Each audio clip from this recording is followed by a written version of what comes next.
옆에 계신 분들과 인사 나누겠습니다. 사랑합니다. 축복합니다. 하고 인사 나누겠습니다. 예, 사랑하고 축복합니다. 네. 오늘 하루 평안히 잘 보내셨어요? 예, 요새 대신방이라서 제가 신방 때마다 뵙는 성도님들은 제가 이렇게 주중에라도 뵙는데 또 주중에 신방을 이제 다 끝내신 분들은 또 오늘 3일 만에 또 뵙는 분들도 있습니다. 오늘 하루의 삶 속에서 우리를 지켜주신 하나님의 은혜에 감사하며 오늘 이 시간 다시 한번 수요 예배 시간에 우리가 함께 만날 수 있고 함께 예배 드릴 수 있음에 우리가 감사와 영광을 돌릴 수 있는 우리 모두가 되기를 주님의 이름으로 축복을 드립니다. 오늘 말씀에 보면 이제 출애굽기 14장 10절에서 14절까지 말씀은 이스라엘 백성들이 출애굽을 한 다음에 애굽에서 출발한 다음에 이제 가나안 땅으로 들어가기 위해서는 홍해 바다를 건너야 했습니다. 홍해 바다를 건너기 전에 애굽에서 도망쳐서 이스라엘 백성들이 나와서 홍해 앞바다에 머물렀을 때 앞에는 홍해 바다가 있었고 뒤에는 이제 애굽의 군인들이 이스라엘 백성들을 잡기 위해서 혹은 죽이기 위해서 찾아오고 있는 것을 달려오고 있는 것을 맞닥뜨린 상황 속에서 이스라엘 백성들이 앞에는 홍해 바다가 있고 물이 있으니까 앞으로 나아가면 빠져 죽을 것이고 뒤로 돌아가면 애굽의 군인들의 창과 칼에 죽을 것이고 앞으로 나아가도 죽고 뒤로 돌아가도 죽는 상황 속에서 어, 그 아주 심한 두려움을 느끼게 되었죠. 우리가 이스라엘 백성들을 생각하면서 왜 그렇게 하나님을 믿지 못했는가라고 생각할 수가 있지만 막상 우리들도 죽음의 위기와 죽음의 상황 속에 놓이게 되면 우리들도 정상적인 판단을 하기가 쉽지 않거든요. 순간적으로 어, 넋이 나가기도 하고 정신이 나가기도 하고 빠지기도 하죠. 그래서 우리가 순간적으로 기절하기도 하고 순간적으로 또 우리가 다른 이상 증상을 말하기도 하고 또 표현하기도 합니다. 그래서 우리가 그것을 가리켜서 우리가 이러지도 못하고 저러지도 못하는 그런 절박한 상황에 빠져 있을 때 사람들에게 찾아오는 것을 공황장애라고 표현을 하기도 합니다. 죽을 것 같은 거죠.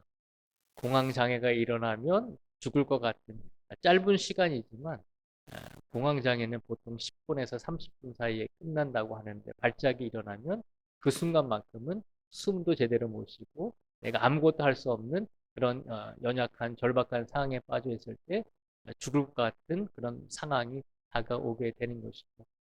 이스라엘 백성도 마찬가지였습니다. 그냥 우리가 보기에는 앞에는 홍해 바다가 있고 뒤에는 애굽 군인들이 쫓아오는구나 그런 절박한 상황이었구나라고 생각할 수밖에 없지만 그러나 이 상황 속에 빠져 있는 이스라엘 백성들은 정신이 나간 상태죠. 큰 충격에 빠져 있는 것이죠. 하나님께서 우리를 구해 주셔서 애굽에서 나왔는데 길을 가다 보니까 가나안 땅에 들어가기도 전에 앞에는 홍해 바다가 있고 뒤에는 애굽 군인들이 자기를 죽이러 오니까 어떻게 할 수가 없는 거죠. 그런 순간에 빠지게 되었던 것이죠. 이런 상황에 빠졌을 때 이스라엘 백성들은 어떻게 했을까요? 이스라엘 백성들은 오늘 말씀을 보니까 심히 10절 말씀에 보면 심히 두려워하게 되었다라고 이렇게 말씀을 하고 있습니다. 오늘 말씀을 통해서 하나님께서는 우리에게 세 가지의 말씀을 해 주십니다. 세 가지의 말씀을 해 주시는데 첫 번째는 우리가 어쩔 수 없는 상황에서 절박한 상황에서 우리가 두려운 마음과 불안한 마음을 가지게 될 때 정신이 쏙 빠질 정도로 그런 절박하고 그런 절망스러운 상황 속에서 우리가 불안감과 두려움을 가지게 될 때 그 두려움과 불안이 우리를 어떻게 잡아먹는지를 먼저 말씀해 주고 있습니다. 우리가 하나님이 계심에도 불구하고 우리가 절박한 상황 속에 빠져 있을 때 아무것도 할 수 없다라고 느껴질 때 두려움과 불안이 우리 안에 가득하게 될 때 우리를 어떻게 만들게 되냐면 먼저 두려움이 주는 두 가지가 무엇인지 오늘 말씀을 통해서 저희가 한번 살펴보도록 하겠습니다. 10절부터 12절까지의 말씀을 저희가 같이 한번 읽어보겠습니다. 다시 한번 같이 읽겠습니다. 10절부터 12절까지 말씀을 같이 읽겠습니다. 시작. 바로가 가까이 올 때에 이스라엘 자손이 눈을 들어 본즉 애굽 사람들이 자기들 뒤에 이른지라. 이스라엘 자손이 심히 두려워하여 여호와께 부르짖고 그들이 또 모세에게 이르되 애굽에 매장지가 없어서 당신이 우리를 이끌어내어 이 광야에서 죽게 하느냐? 어찌하여 당신이 우리를 애굽에서 이끌어내어 우리에게 이같이 하느냐? 우리가 애굽에서 당신에게 이른 말이 이것이 아니냐? 이르기를 우리를 내버려 두라. 우리가 애굽 사람을 섬길 것이라 하지 아니하더냐? 애굽 사람을 섬기는 것이 광야에서 죽는 것보다 낫겠노라. 아멘. 10절에서 12절까지 말씀을 저희가 읽었잖아요. 이 10절에서 12절까지 말씀에 보면 이스라엘 백성들이 절박한 어떤 생명의 위협을 당했을 때 심한 두려움과 불안을 느꼈을 때 그들이 어떻게 반응을 하냐면 두 가지로 반응을 합니다. 첫째는 뭐냐면요. 비난했다는 거예요. 내가 지금 살아야 되는데 앞에는 홍해가 있고 뒤에는 애굽 군인들이 쫓아오니까 앞으로 나아가도 물에 빠져 죽을 것이고 뒤로 가도 창과 칼에 죽을 것이다 라고는 그 두려움이 주는 첫 번째 반응은 비난이었다는 거죠. 누구를 비난했나요? 모세를 비난했잖아요. 그래서 이 11절 말씀에 보면 이렇게 말씀하고 있잖아요. 그들이 또 모세에게 이르되 애굽에 매장지가 없어서 당신이 우리를 이끌어내어 이 광야에서 죽게 하느냐? 어찌하여 당신이 우리를 애굽에서 이끌어내어 우리에게 이같이 하느냐라고 모세를 비난하고 있죠. 하나님을 의지하지 못하고 하나님을 믿지 못하고 우리가 두려움 앞에서 무릎을 꿇게 될 때 대부분의 사람들은 그 두려움을 원인을 제공한 사람들, 다른 사람들을 향해서 그 비난을 퍼붓는다는 것입니다. 정말 목숨 앞에서 사람들의 본 모습이 나오는 것이죠. 모세는 목숨을 걸고 이스라엘 백성들을 애굽에서 이끌어낸 지도자잖아요.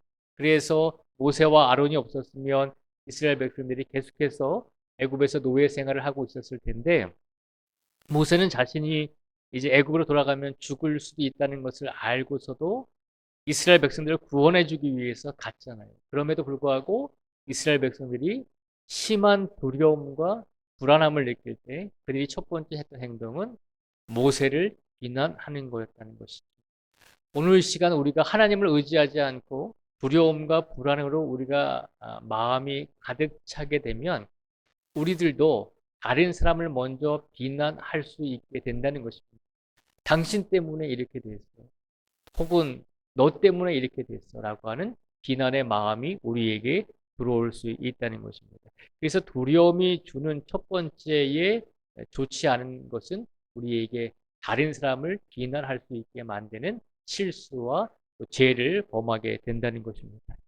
그리고 두려움이 주는 두 번째 것이 뭔가 하면 둘째는 뭐냐면요. 과거로의 퇴행이다라고 하는 겁니다.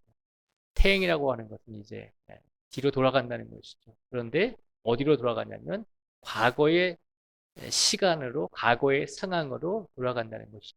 이게 무슨 말인가 하면 12절 말씀을 보면 이렇게 이스라엘 백성들이 이야기합니다. 먼저 모세를 11절에서 비난했잖아요. 그 다음에 그들이 하는 것이 뭐냐면 12절에 보면 우리가 애굽에서 당신에게 이른 말이 이것이 아니냐. 이르기를 우리를 내버려 두라. 우리가 애굽 사람을 섬길 것이라 하지 아니하더냐. 애굽 사람을 섬기는 것이 광야에서 죽는 것보다 낫겠노라라고 그렇게 모세에게 이야기하잖아요. 그러니까 두려움과 불안이 하나님을 의지하지 못하고 하나님을 믿지 못하고 인간적인 두려움과 불안함이 마음속에 가득 찰 때 이스라엘 백성들은 첫 번째로 모세를 비난했을 뿐만 아니라 두 번째로 그들이 보인 반응은 과거로 돌아가자는 것이었습니다. 우리가 그냥 애굽에 있었으면 우리가 그냥 애굽 사람들을 섬기면서 종살이를 하던 그런 삶을 살았으면 이렇게 죽지 않을 텐데 당신 때문에 이렇게 죽게 되었고 차라리 그냥 애굽에 그대로 있었으면 우리가 살 수 있었을 텐데 이렇게 되었다라고 과거의 시간에 대해서 얽매이고 과거의 시간을 다시 돌아가기를 원한다는 것이죠. 그래서 하나님을 믿지 못하고 두려워하는 마음과 불안한 마음이 우리 안에 가득 차게 되면 우리가 겉으로 보여질 수 있는 두 가지의 상황은 첫째, 타인을 비난하고 비판하게 된다는 겁니다. 타인 때문에, 너 때문에 내가 이렇게 됐다라고 하는 비판과 비난을 하게 되는 것이고, 또 한 가지는 차라리 과거에 우리가 그냥 그대로 있었으면, 차라리 아무 일도 하지 않았으면, 차라리 그냥 그저 그렇게 살았으면 하는 과거로의 시간으로 돌아가고자 하는 그런 모습들을 보이게 된다는 것입니다. 그러니까 일반적으로 사람들이 어, 두려움과 불안을 겪게 될 때 일어나는 두 가지의 모습입니다. 그런데 오늘 본문 말씀을 통해서 하나님께서 우리에게 다시 두 번째로 오늘 말씀을 주시고자 하는 말씀은 우리가 하나님을 믿지 못하고 하나님을 의지하지 못해서 불안과 두려움이 가득 차서 타인을 비판하고 비난하고 우리가 과거의 시간에만 얽매여서 차라리 그때가 좋았지, 그때 차라리 그렇게 살 거라고 하는 그런 과거로 돌아가고자 하는 태행의 모습을 계속해서 보일지라도 하나님은 그것이 전부가 아님을 기억하라는 것입니다. 우리가 두려움이 들고 우리가 불안감이 들 때 오늘 말씀을 통해서 하나님께서 우리에게 주시고자 하는 두 번째 메시지는 우리에게 주시는 두 번째 메시지는 가만히 서 있으면 된다는 것입니다. 앞에는 홍해 바다가 있고 뒤에는 애굽 군인들이 쫓아왔습니다. 그때 모세가 뭐라고 이야기할까요? 13절의 말씀을 저희가 한번 같이 읽어보겠습니다. 13절 말씀을 같이 읽겠습니다. 시작.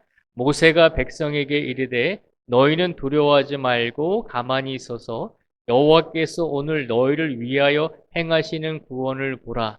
너희가 오늘 본 애굽 사람을 영원히 다시 보지 아니하리라. 아멘. 13절에 보면 모세를 원망하고 모세를 비판하고 비난하고 그리고 차라리 애굽에 있을 때 차라리 출애굽하기 전에 동살이 하던 그때가 더 나았다라고 그렇게 푸념하고 원망하는 이스라엘 백성들에게 모세가 뭐라고 이야기를 하냐면 13절에 있는 말씀처럼 모세가 백성에게 이르되 너희는 두려워하지 말고 가만히 서서 여호와께서 오늘 너희를 위하여 행하시는 구원을 보라는 것입니다. 가만히 서 있으면 된다는 것입니다. 그런데 여기서 가만히 서 있는다는 것은 그냥 아무것도 하지 않고 그냥 무기력한 모습으로 서 있으면 된다라고 하는 그런 의미가 아니죠. 모세가 이스라엘 백성들에게 말한 너희는 두려워하지 말고 가만히 서 있으라라고 하는 이 말씀에는 두 가지 의미가 담겨져 있습니다. 어떤 의미가 담겨져 있냐면 모세가 말한 가만히 서서라고 하는 그 의미 속에는 첫째 반응하기를 멈추라는 것입니다. 두려운 마음과 불안한 마음이 우리 안에 있을 때 그 상태와 그 환경 속에서는 우리가 이성적이고 정확한 판단을 할 수 없다는 것입니다. 그렇죠. 우리가 갑자기 놀래거나 갑자기 우리가 절박한 상황에 빠졌거나 우리가 어떻게 발버둥 쳐도 할 수 없는 그런 상황 속에 놓였을 때 앞에는 홍해 바다가 있고 뒤에는 우리를 죽이러 쫓아오는 사람들이 있는데 어떻게 할 수도 없는 그런 절박한 상황 속에서는 이스라엘 백성들이 절대적으로 이성적으로 논리적으로 생각하지 못하고 판단하지 못했다는 것입니다. 그래서 모세를 원망하고 차라리 애굽에 있었으면 더 나았을 것이라고 하는 그런 잘못된 판단과 상황을 이야기하고 있는 것입니다. 근데 모세가 뭐라고 이야기하나요? 가만히 있으라는 것입니다. 가만히 있으라고 하는 의미는 너희가 두렵고 불안한 상황 속에서 잘못된 반응과 잘못된 판단을 하는 것을 멈추라는 것입니다.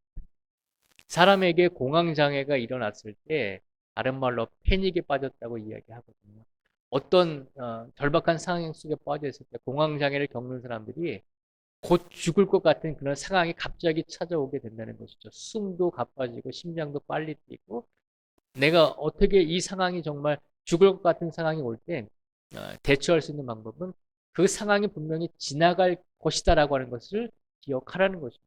그리고 이 상황은 분명히 10분 혹은 30분 정도 지나면 다시 자연적으로 원래의 모습으로 원래의 상황으로 내 신체가 돌아온다라고 하는 것을 판단하고 기억을 하라는 것입니다.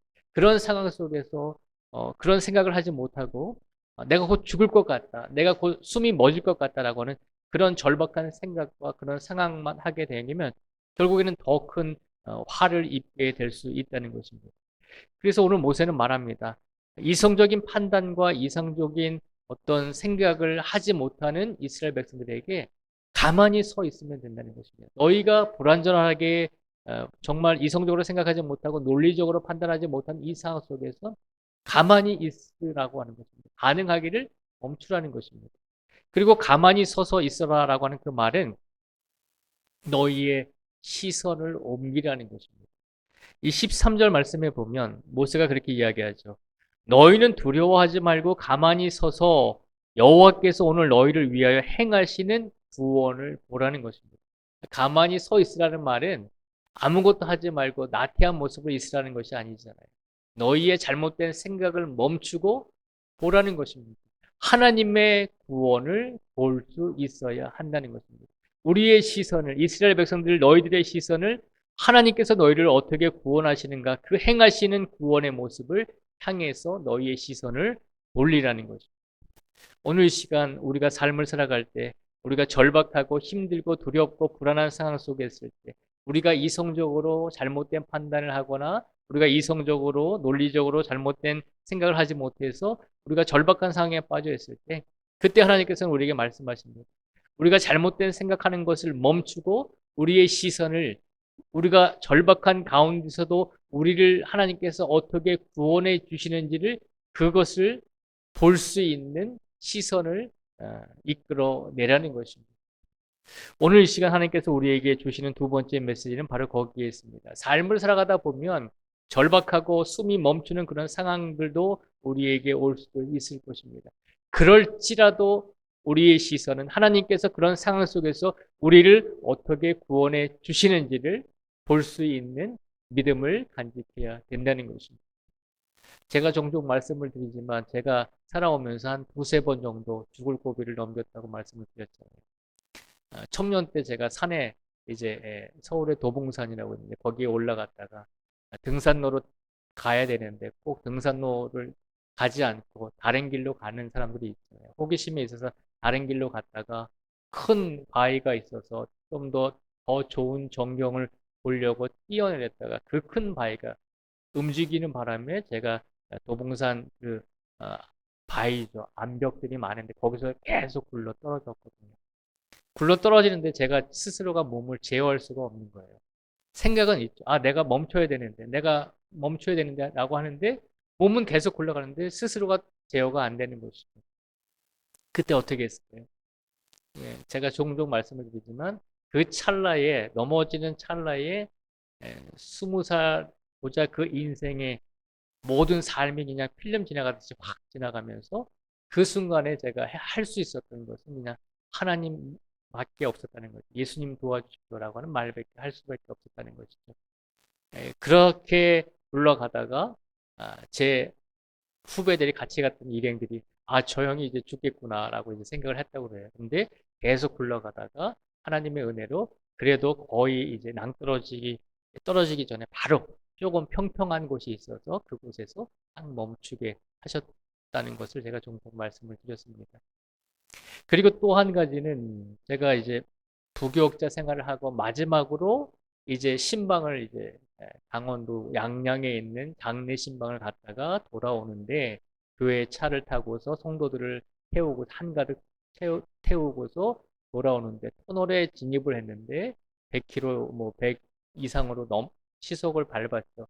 그런데 갑자기 엑셀레이터를 밟아도 속도가 나가지가 않습니다. 100km로 달리는 도중에 계속 엑셀을 밟아도 속도가 더 이상 올라가지 않는 거예요. 이상하다 싶었더니 이 엑셀레이터가 고장이 나서 차는 계속 100km로 달리고 있었고 터널 안에서 뒤에는 성도들이 한 열댓 명 타고 계셨고 제가 그 신방이 마지막 이제 부교육자로서의 신방이었는데 그동안 10년 넘게 부교육자 생활하면서 사고 한 번 없이 안전하게 신방을 잘 다녔는데 마지막 신방 때 그런 일이 생겼다는 것이죠. 그 상황 속에서 어떻게 했습니까? 뒤에서는 성도님들이 즐겁게 아무 일도 없는 것처럼 모르니까 운전하는 저만 알고 있습니다. 차 상태를 운전하는 저만 알고 있습니다. 뒤에 있는 성도들은 아무것도 모르고 즐겁게 이야기하고 있는데 저는 그 상황 속에서 어떻게 했어야 될까요? 너무너무 제가 잘못 판단을 하게 되면 따라오는 차들이 계속 있으니까 갑자기 차가 서버리면 뒤에서 박을 수도 있고 또 차가 터널 안에 중간에 서버리면 그것을 보지 못하고 차들이 와서 뒤에서 박을 수도 있는 상황이었습니다. 그런 상황 속에서 저는 하나님께 찾을 수밖에 없죠. 그런 마음으로 계속 하나님께 기도했을 때 그래도 다행인 것은 모든 터널이 안전지대가 있는 것은 아니거든요. 터널을 가보시면 알겠지만 그냥 안전지대가 없이 계속 일자로 차가 가게 하게끔 하는 터널이 있고 터널 중에서도 가다가 보면 안전지대를 만들어놔요. 차가 쓸 수 있게끔. 그런 터널들이 있거든요. 근데 마침 제가 지나가던 그 터널은 그래도 안전지대를 만들어 놓은 터널이었어요. 지나가다 보니까 안전지대가 있어서 저기에 그래도 쓰면 되겠다. 브레이크는 잡히니까. 그래서 첫 번째 안전지대를 지나고 두 번째 안전지대가 나올 때 브레이크를 살살 밟으면서 그 안전지대로 핸들도 꺾이지 않으니까 억지로 꺾어서 안전지대에 간신히 세워놓고 이제 조치를 했던 기억이 납니다. 우리가 살아오면서 그런 절박한 순간들을 맞이할 때가 많이 있잖아요. 그럴 때 우리가 어떨까요? 우리가 내 인간적인 생각과 인간적인 노력으로 내가 어떤 반응을 할 수도 있겠지만 그러나 그 상황 속에서 하나님을 믿는 사람들은 적어도 하나님께 도움을 구할 수 있는 믿음을 가져야 한다는 것입니다.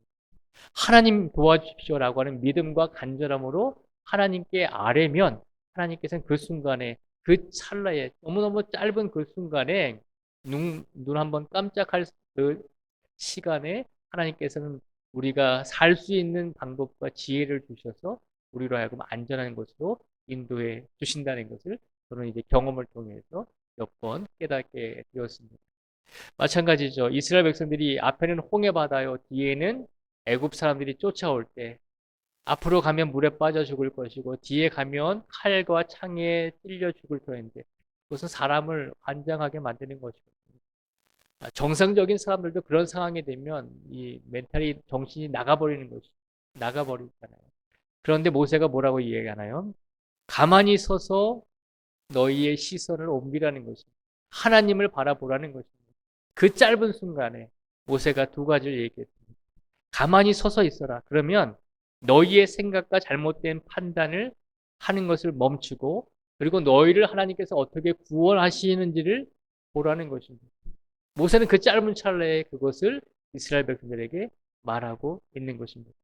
모세는 그 짧은 순간에 그것을 보았다는 거죠.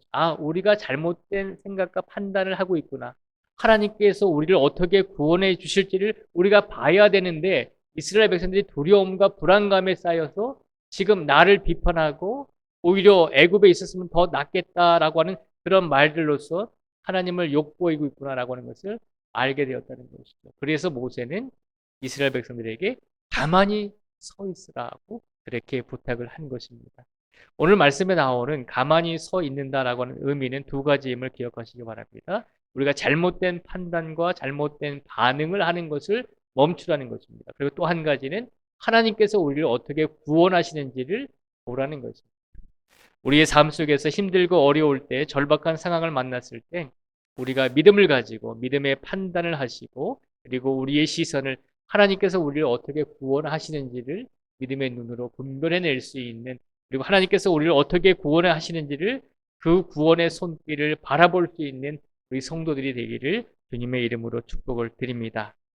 오늘 마지막으로 하나님께서 세 번째로 오늘 말씀을 통해서 우리에게 주시고자 하는 것은 내가 멈추면 하나님이 움직이신다는 것입니다. 내가 멈추면 하나님이 움직이신다는 것이죠.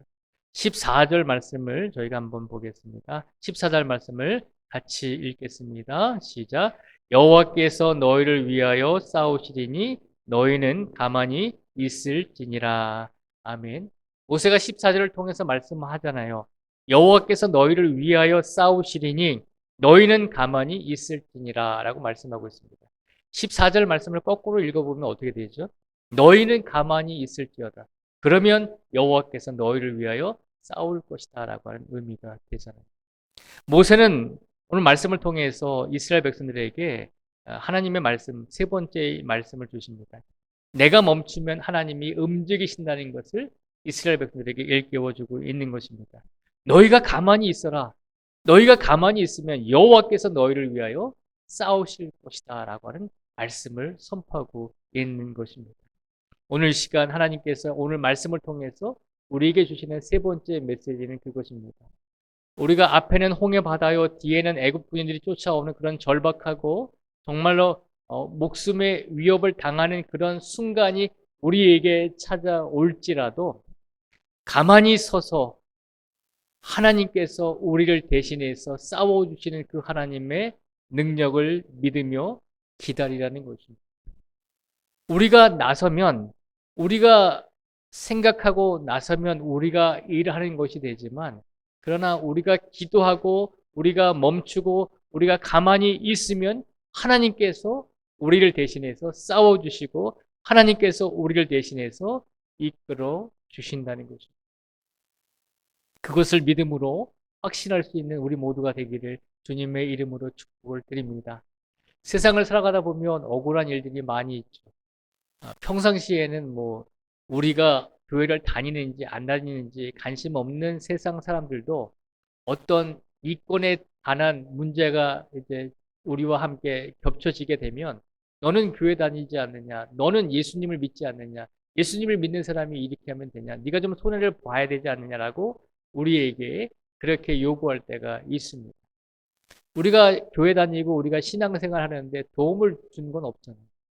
그런데 이득을 따질 때는 평상시에 얘기하지 않던 것도 우리들에게 요구할 때가 있다는 것이죠. 너는 교회 다니는데 꼭 그렇게 하나를 더 가져가야 되겠느냐? 너는 예수님을 믿는데 꼭 그렇게 손해를 안 보려고 해야 되겠느냐라고 하는 말로 우리를 힘들게 할 때가 있다는 것이죠.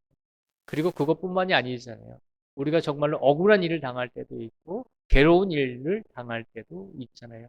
그럴 때마다 우리가 생각하고 우리가 나서면 우리가 일하는 것이 되지만 모세를 통해서 하나님께서 우리에게 말씀하시는 것은 그럴지라도 우리가 기도하고 가만히 있으라는 것입니다.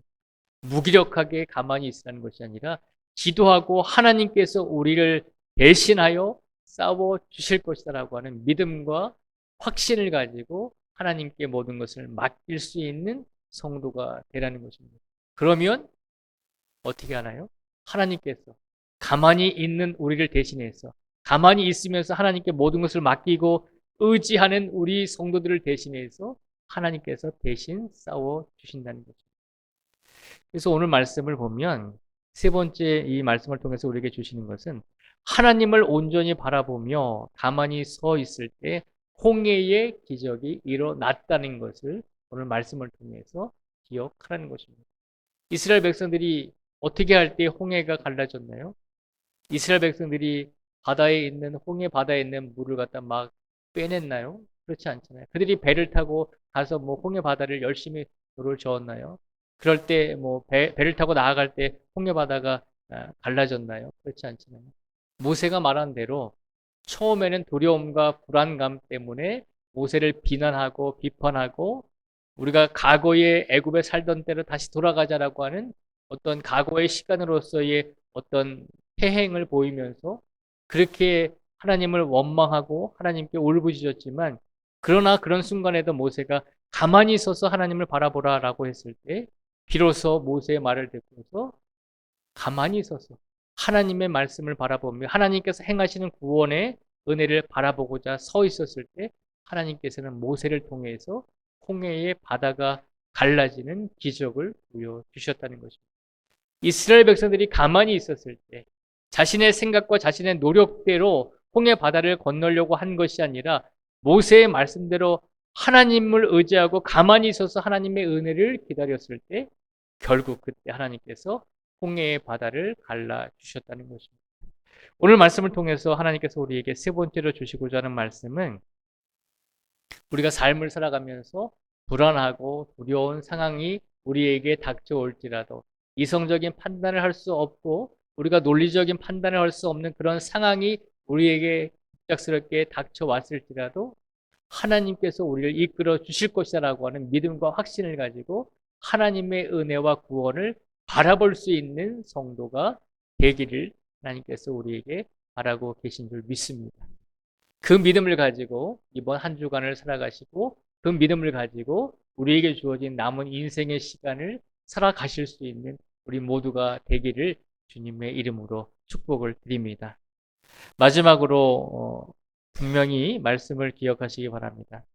하나님을 온전히 바라보며 가만히 서 있었을 때 홍해의 기적이 일어났다는 이 사실을 다시 한번 마음속에 품으시고 남은 삶의 시간 속에서 어떤 놀라운 일들이 일어날지라도 끝까지 하나님의 손길과 하나님의 구원을 바라볼 수 있는 그런 믿음을 간직한 채 끝까지 하나님을 바라보며 살아가실 수 있기를 다시 한번 주님의 이름으로 축복을 드립니다. 기도하겠습니다. 아버지 하나님, 이 시간 간절히 간구합니다. 우리 요동치는 마음을 가라앉혀 주시기를 간절히 원합니다. 오늘 하루를 살아오면서 내 힘으로 어찌할 수 없는 문제 앞에서 하나님을 원망하거나 우리가 도망치지 않게 하여 주시기를 간절히 원합니다. 간절히 더 바라는 것은 어떤 상황 속에서도 오직 주님의 구원을 바라보며 담대하게 서 있을 수 있는 우리 모든 성도가 되게 하여 주시옵소서. 우리가 멈출 때 하나님께서 일하기 시작하심을 우리가 믿음으로 확신하며 우리의 삶 속에서 내 생각과 내 노력으로 우리의 모든 일들을 이끌어가는 것이 아니라 기도함으로 하나님께서 우리의 일들과 우리의 모든 삶을 이끌어 가실 수 있도록 우리 모든 상황을 하나님께 맡기며 의지할 수 있는 믿음을 우리에게 허락하여 주시기를 간절히 간구하며 오늘도 고된 삶을 살아온 모든 성도 한 분 한 분 위에 주님께서 위로와 평안을 더해 주시고 영역이 아프고 지친 모든 성도들에게 주님께서 참된 평안을 다시 한번 허락하여 주시기를 간절히 원하오며 예수님의 이름으로 기도드립니다. 아멘.